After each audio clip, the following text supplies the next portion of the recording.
তুমি চেয়েছিলে তোমার চোখে তাকায়, আমি তাকালাম। তুমি চেয়েছিলে কাছে ডাকি, আমি ডাকলাম।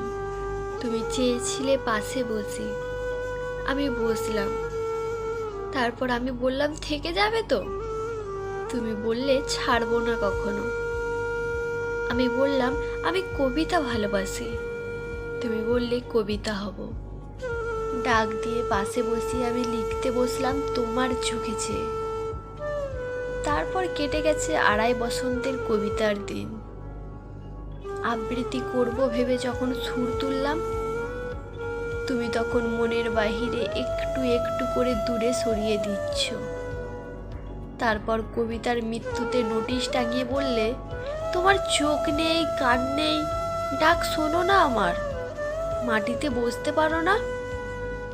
আমি বুঝলাম অবশেষে তুমি কবিতা নও, অঙ্ক ছিলে।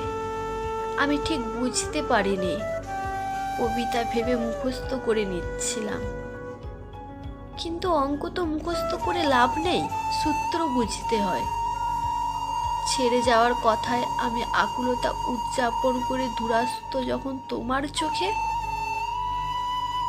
তুমি তখন হিসেব বিজ্ঞানের জটিল সমীকরণের মতন তোমার অনিশ্চিত হিসেব দেখিয়ে ডেভিড কেভিটের দেয়াল তুলে দিলে, আমাকে ছেড়ে যাওয়ার দেয়াল দেখিয়ে দিলে অজুহাত নামক যন্ত্রের যাতনার অঙ্ক।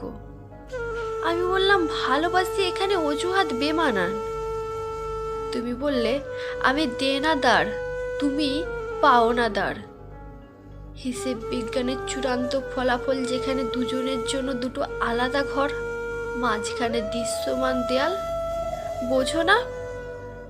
আমি এবার সত্যি সত্যি বুঝলাম। আমি কবিতা ভালোবাসতাম, তুমি অঙ্কে পাকা মানুষ।